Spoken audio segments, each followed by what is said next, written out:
All right, welcome back to the channel, guys. Today is just going to be a little bit of a shop talk thing where I had a customer who months ago he brought me, I don't know, 2 months, he brought me a Chevy 350, and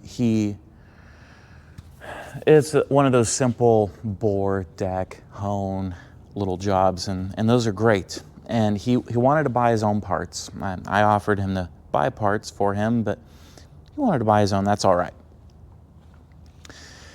So with this is just kind of a lesson of how important it is to know what you're buying and know what you're doing. So he bought all the parts and he was going to assemble it. So what ended up happening was when he picked everything up, hey, you want me to press the rods into your pistons? Oh no, I can do that. That's all right. Like, I've done that at home. I've done it the wrong way and it worked out just fine. That motor's still going. You know, like I say, it's not, there's no wrong way to do things. There's just bad results. And so he attempted to press the rods in himself, but he messed them all up. And let me find an example. Here we go. That's a little messed up. And yeah, so they didn't go all the way in. And at first I thought, oh, well, I'm you know, no offense to the customer. Like, you should have just had me do it and then it would have all been good. But that wasn't the whole case, because I did call him a couple days ago and I said, hey, these rods were not your fault. There's a quality issue here. So these are a Speed Master rod, and I think Pro Comp is the same company or something like that. So you can buy these for 220 bucks. That is cheap. I mean, you're figuring, what's 22? That's like less than $30 a rod. That is so cheap. You can't recondition rods for cheaper than that. But there is a quality issue there, in that I told him it's not your fault, it's the rod's fault. Because I put it in my rod heater here, and I tried to push in the pin, and 3 times I failed, and I had to go tap them out with a hammer. They would go in an 1/8 of an inch and stop, just like this one here.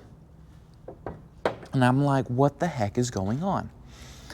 So then I take my T gauges and I measure, and the inside diameter here is 0.925, exactly, 925. The pin here is 927. And so then I thought, okay, you know what? I don't know these dimensions. I don't know what it needs to be to, because I've never run into this. So he gave me an original rod. I've got that right here. And this measured 926 on the small end.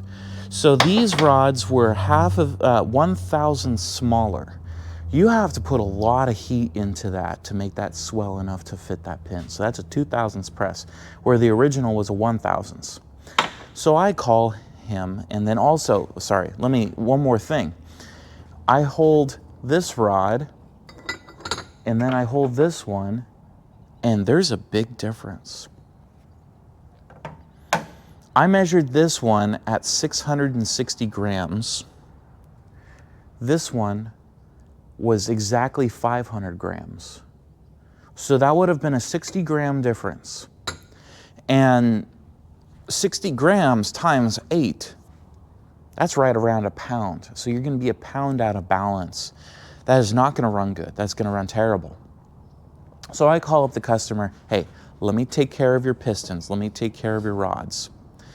And so I bought some new stuff. And also, sorry, backtracking again, these are some Engine Tech pistons, terrible quality. I would never buy these unless I was desperate. They just don't look, the casting looks terrible. I don't like the way that looks. And then also on my new ones, so these are the new ones here, I already got them pressed in, the casting looks a lot better. Also, this is a Silverlight piston. I'm a dealer for them. Silverlight is as cheap as I'll go. It's a good piston. I've never once had a problem with them. They're great. These are what we've got here. So this is a Vortec piston. He's building a Vortec motor. The top piston ring, and I'm not going to do a side-by-side because it really doesn't matter. You can't see it. But the top piston is smaller, just ever so slightly. I want to say maybe half a millimeter, because it's a metric ring. But a half a millimeter is really good. Reason here, and this is just a theory of mine. Part of it's fact, part of it's theory. The thinner ring that you have, this part's fact. The thinner ring that you have, the better seal you're going to get inside that bore, because it's less rigid and it's going to conform to the bore a whole lot better. So you're going to get more power out of it, better seal, less blow by, all that good stuff. So that one is fact.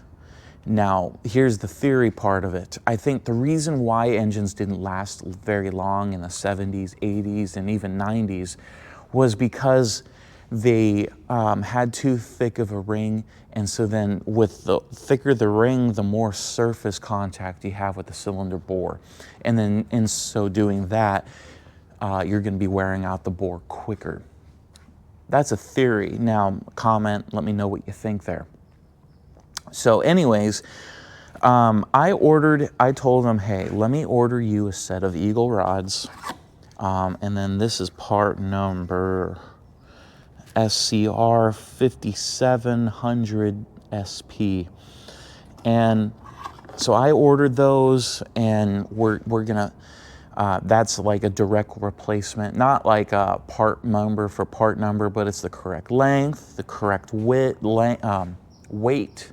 I think they were like 7 grams off or something like that. It's not a big deal at all. And it's like 7 grams, not a big deal.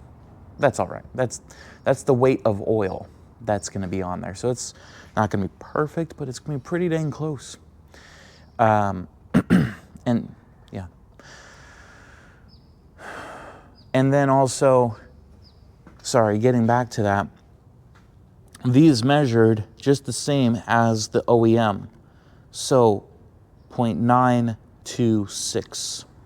So these junk rods were 925.